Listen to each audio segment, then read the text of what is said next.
Histoire d'en dire plus.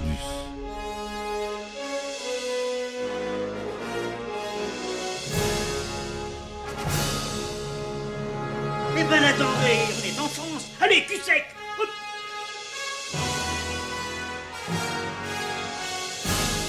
Personne ne veut le croire et pourtant c'est vrai. Ils existent, ils sont là, Tarnatata. Non. Il faut qu'on pète.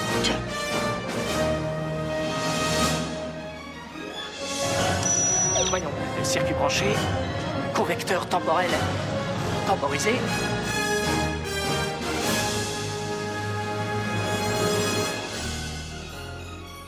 Bonjour, bienvenue sur Histoire d'en dire plus. Aujourd'hui, on parle d'un film culte, un film des années 90-2000 de Robert Rodriguez, notre cher Robert Rodriguez, que vous connaissez pour Desperado, par exemple. C'est The Faculty, voilà, avec une sacrée distribution. Salma Hayek, Elijah Wood, Robert Patrick, Fake Jensen, qu'on connaît pour X-Men, Usher, qui fait un petit rôle dans le film, et Josh Hartnett, aussi, qui joue dans le film. Donc, film culte, voilà pourquoi je voulais vous en parler. Donc, c'est un film américain. Le titre français et anglais est The Faculty. Le titre québécois est assez drôle puisque ça s'appelle Les Enseignants, mais saignants comme le steak. Donc voilà, petit jeu de mots, merci les Québécois. C'est un film de science-fiction horrifique américain, réalisé par Robert Rodriguez et sorti en 1998. Le film reçoit des critiques plutôt partagées à sa sortie, mais il connaît cependant un gros succès commercial avant de devenir, par la suite, un film culte. Donc à la réalisation, on a Robert Rodriguez. Au scénario, on a Kevin Williamson. À la musique, Marco Beltrami. C'est produit par Dimension Film et Los Hooligan Productions. Le synopsis.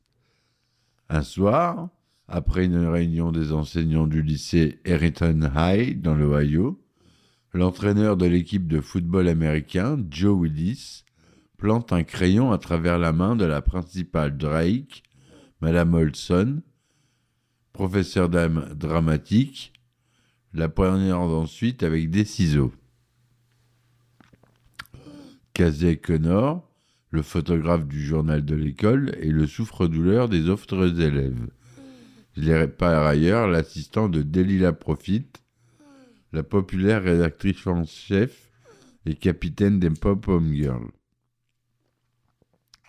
Stan Rosado, petit ami de Delilah, envisage de quitter l'équipe de football américain pour suivre ses études. Zeke et Tyler est un élève intelligent mais rebelle qui vend, parmi d'autres articles illégaux, une drogue en poudre semblable à de l'ecstasy qu'il fabrique. Son timide professeur, Elizabeth Burke, a un faible pour lui. Mary-Beth Louise Hutchinson, une nouvelle, se lie d'amitié avec Stockley Mitchell, qui a délibérément répandu la rumeur de son lesbianisme, bien qu'elle ait le béguin pour Stan. Mary-Beth s'est immédiatement attirée par Zeke. Casey trouve une étrange créature et l'apporte au professeur de sciences, Monsieur Furlong, qu'il croit qu'il s'agit d'une nouvelle espèce de parasite de céphalopode appelée Mésozoa. Delilah et Casey voient l'entraîneur Willis et Madame Olson introduire l'une des créatures dans l'oreille de l'infirmière de l'école, jouée par Salma Hayek, Madame Harper. Ils trouvent aussi le corps d'une autre enseignante. Casey appelle la police, mais celui-ci ne trouve rien et la principale, Drake, affirme que tout va bien. Le lendemain, Casier dit à Delilah, Stan et Stockley qu'il croit que les enseignants sont contrôlés par des extraterrestres. Zeke et Mary Beth les taquinent sur leur théorie. Lorsqu'ils vont voir Furlong, celui-ci tente de les désinfecter. Au cours de la lutte, Zeke injecte sa drogue maison dans l'œil de Furlong, le tuant apparemment. Zeke emmène le groupe chez lui où il découvre que le spécimen trouvé par Casey a besoin d'eau pour survivre et qu'il peut être tué par sa drogue. Zeke oblige tout le monde à prendre sa drogue pour prouver qu'ils ne sont pas infectés. Un peu à la manière de The Thing de John Carpenter à la scène à la fin. On peut mettre ces deux scènes en parallèle. Delilah se révèle être infectée et elle détruit le laboratoire de Zeke avant de s'échapper.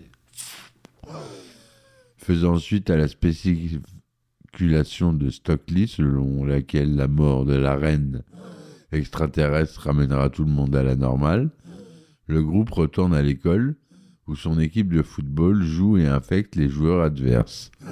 Croyant que la principale Drake est la reine, il s'isole dans le gymnase et lui tire dessus. Stan va voir si le plan a fonctionné, mais se retrouve infecté. Zeke et Casey sont attaqués par des élèves infectés. Casey les éloigne de Zeke qui rencontre Mademoiselle Burke, elle aussi infectée dans le parking, et semble la tuer. Au gymnase, Stockley commence à douter de Mary Beth au cours d'une conversation sur le fait de faire semblant d'être ce qu'on n'est pas. Mary Beth se révèle par la suite être la reine extraterrestre. Plus tôt, elle a fait semblant de prendre la drogue. Casey et Stockley s'enfuient vers la piscine. Stockley est blessé et devient infecté. Zeke et Casey se cachent dans le vestiaire, où Mary Beth reprend la forme humaine. Elle leur explique pour les apitoyer que sa propre planète est en train de mourir. Mary Beth prend à nouveau sa vraie forme et assomme Zeke. Casey saisit la drogue et, incitant la reine à le suivre dans les gradins rétractables, la piège et la tue en lui injectant la drogue dans l'œil. Casey retourne au vestiaire et trouve Stockley et Zeke vivants. Un mois plus tard, tout le monde est redevenu normal. Stan et Buckley sortent ensemble et Zeke a pris la place de Stan dans l'équipe de football sous les yeux énamourés de Mademoiselle Burke. Monsieur Furlong, qui a survécu à l'attaque, porte maintenant un cache-œil. Casey commence à sortir avec Delilah et est considéré comme un héros. Voilà l'histoire, le scénario bien ficelé de ce film. Une bonne petite histoire. Le montage est fait par Robert Rodriguez lui-même, j'ai oublié de le mentionner tout à l'heure. Il était aussi à la production d'ailleurs, mais non crédité en tant que producteur. Le scénario, on l'a dit, c'est Kevin Williamson, mais c'est d'après une histoire de David Webster et Bruce Kimmel. Le budget original du film est de 15 millions de dollars, ce qui n'est pas énorme. C'est tourné en anglais en 35 mm Technicolor 1,85e. Son DTS, son Dolby Digital SDDS. Il est sorti aux États-Unis le 25 décembre 1998 et en France beaucoup plus tard puisqu'il est sorti le 2 juin 1999 et il est interdit au moins de 12 ans. Il y a peut-être quelques scènes d'horreur quand même. Est-ce que je vous ai dit qu'il y avait Usher qui faisait un caméo? Si je ne vous l'ai pas dit, je vous le redis. Il joue un des élèves. Il y a des joueurs de football américain. The Faculty, elle est à l'origine une histoire de David Webster et Bruce Kimmel, écrite en 1990. Il se trouve cependant aucun studio pour produire le film. Après l'immense succès de The Scream en 1996, Miramax acquiert finalement le script qui sera réécrit par Kevin Williamson, scénariste de Scream ou encore de Souviens-toi l'été dernier. Donc c'est pas un nouveau. Kevin Williamson souhaite initialement réaliser le film lui-même, mais il préférera finalement se concentrer sur Mr. Tingle en 1999. Bob et Harvey Weinstein engagent alors Robert Rodriguez pour réaliser ce film. Un film de commande, qui est une citation inhabituelle pour ce dernier, Robert Rodriguez, qui avait jusqu'ici tendance à être à l'initiative de ces projets dans lesquels il occupe presque tous les postes. Réalisateur, scénariste, monteur, producteur, directeur de la photographie, etc. Sur The Faculty, il n'est finalement que réalisateur et monteur et producteur. Sa femme de l'époque, Elisabeth Haviland, participe quant à elle, à la production du film. Même s'il s'agit d'une commande imposée par le studio, le réalisateur Robert Rodriguez a pu engager son ami Salma Hayek, qui avait travaillé avec lui sur le téléfilm Redresser et sur les films Desperado et Une nuit en enfer, réalisés par Robert Rodriguez, dont je vous invite à écouter les podcasts sur Desperado et Une nuit en enfer. J'ai fait les deux normalement. Vous retrouverez dans ma longue liste de mes 360 épisodes maintenant. Charisma Carpenter devait à l'origine jouer le rôle de Delilah, mais a dû renoncer à sa participation à cause de la série Buffy contre les vampires. Elle est donc remplacée par Jordana Brewster. Sa partenaire de Buffy contre les vampires, Sarah Michelle Gellar, a également refusé de jouer un rôle dans le film. Jessica Alba avait également auditionné pour le rôle de Delilah. Quant au rôle de la directrice Valerie Drake, l'actrice Gillian Anderson était le premier choix.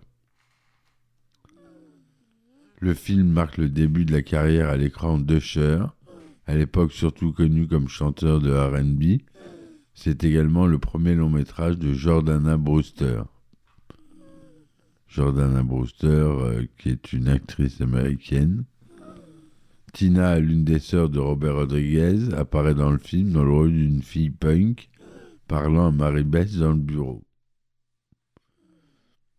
Le tournage a lieu au Texas, principalement à Austin. Certaines scènes ont été tournées à Dallas et à la High School de Lockhart, dans le Texas. Bon, la BO est assez... est pas mal. Les titres, il y a des reprises de classiques et de rock, comme Another Brick in the Wall de Pink Floyd, ou School's Out de Alice Cooper. On a Sheryl Crow, on a Oasis, on a Creed, on a Offspring, Garbage, donc des reprises de groupes connus dans le film. The Faculty reçoit un accueil critique plutôt mitigé de la presse. Sur Rotten Tomatoes, 52% d'opinions favorables pour 52 critiques. Note moyenne 5,51 sur 10, avec un consensus décrivant comme un plagiat d'autres thrillers de science-fiction. Sur Metacritic, il obtient une note moyenne de 61% pour 19 critiques. En France, le film obtient une note moyenne de 3,4 sur 5 sur Allociné, qui recense 9 titres de presse, ce qui est pas mal, 3,5. Dans les critiques collectées par le site, on peut notamment lire celle d'Éric Legueb du Parisien. The Faculty est un mélange de Scream, de Souviens-toi l'été dernier, d'Urban Legend et de Buffy contre le vampire. Le soufflet ne retombe pas, mais le spectateur, lui, a le souffle coupé. Dans Mad Movies, livre de chevet pour moi, Christophe Lemaire écrit quant à lui, naviguant sans cesse entre la nostalgie d'un cinéma fantastique disparu et une réactualisation du genre sous forme de pastiche, The Faculty reste très plaisant à suivre. Et je ne peux pas vous dire qu'ils rigolent pas les journalistes de chez Mad Movies, quand ils n'aiment pas un film, ils le disent, et lui, il a aimé. C'est dire comme quoi ce film est devenu culte. Aurélien Ferenzini de Télérama en a écrit notamment « The Faculty vaut nettement mieux que les produits hollywoodiens formatés sur le moule des clips de MTV. On y trouve du mauvais esprit, une incitation à la désobéissance et une initiation pas sotte à un grand thème de la science-fiction moderne. Le film a connu un succès commercial, rapportant plus de 63 millions de dollars au box-office mondial, dont 40 millions en Amérique du Nord, pour un budget de 15 millions, donc ils sont rentrés dans leurs frais largement. En France, le film réalise 1 522 000 entrées. Le film ne reçoit aucune récompense, mais plusieurs nominations. Au Saturn Award, il est nommé aux catégories des meilleurs films d'horreur et meilleur jeune acteur pour Josh Hartnett. Robert Rodriguez est nommé comme meilleur réalisateur au Alma Award. Au Blockbuster Entertainment Awards, Elijah Wood est nommé dans la meilleure catégorie du meilleur acteur dans un film d'horreur, ainsi que Cléa Duval, nommée comme révélation féminine. Au début du film, on peut voir un graffiti, Tito et Tarantula. Pour les connaisseurs, Tito et Tarantula, c'est le duo de rock latino qui a collaboré avec Robert Rodriguez sur Desperado et Une nuit en enfer. Et d'ailleurs, ils jouent carrément dans le film Une nuit en enfer. C'est eux qui jouent le groupe dans le bar. C'est le groupe Tito et Tarantula, j'adore leur musique. Lorsque des étudiants sont appelés pour aller au bureau du principal, le nom de Tommy Nix est mentionné. Tommy Nix est un ami de Robert Rodriguez qui a notamment coécrit et joué dans son téléfilm Redresseur. Le test à base de drogue, comme je vous l'ai dit tout à l'heure, c'est le clin d'œil à la scène de The Thing en 1982. Jon Stewart incarne ici le professeur Edward Furlong. Il s'agit probablement d'un clin d'œil à l'acteur Edward Furlong, connu pour son rôle de John Connor dans Terminator 2, Le Jugement Dernier. Par ailleurs, une autre allusion au film de James Cameron a lieu au début du film. Le coach Willis, incarné par Robert Patrick comme par hasard le T-1000 dans Terminator 2, court de façon similaire dans le couloir. Le montage de la séquence rappelle aussi le film de James Cameron. Quand Monsieur Connor, qui est joué par Christopher McDonald, souhaite bonne chance au coach Willis, Robert Patrick, pour le match, ce dernier fait un geste de pistolet avec sa main. C'est une allusion au personnage de Shooter, McGavin, incarné par Christopher McDonald dans Happy Gilmore en 1996. Voilà ce que je voulais vous dire sur ce film culte que je vous invite à revoir. Je l'ai revu il n'y a pas longtemps. Je crois que je l'ai trouvé soit sur Prime, soit sur Netflix. Il est sur un des deux. Et ou ailleurs, je sais plus, je me souviens plus. Et ça m'a donné envie de refaire un podcast dessus, parce que je n'avais pas fait dessus, malgré mes 300 épisodes maintenant, donc plus de 350 films. J'avais pas abordé celui-ci. Robert Rodriguez, c'est un réalisateur que j'aime beaucoup, qui a une façon de filmer, une photographie tout à fait bien à lui, et très rock'n'roll, très MTV. Je sais, c'est peut-être cliché, mais j'aime ça. En tout cas, quand c'est bien fait. Voilà. Je vous remercie de m'avoir écouté jusqu'à là, mes amis. Je vous dis à très vite pour un nouvel épisode de Histoire d'en dire plus. N'oubliez pas de me supporter sur mes différentes plateformes telles que Ulule, Patreon, Tipeee. Sur Patreon, vous avez des épisodes inédits, des anecdotes de tournage, des bêtisiers. Voilà. Donc je vous dis merci, à très vite pour un nouvel épisode et ciao ciao. Histoire d'en dire plus.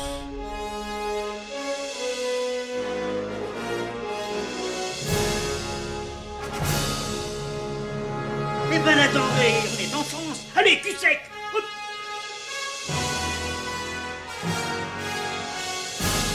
Personne ne veut le croire et pourtant c'est vrai, ils existent, ils sont là dans la tata. Le globe. Le globe.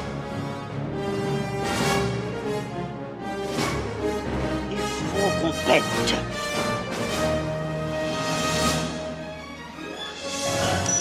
Voyons, circuit branché, correcteur temporel temporisé,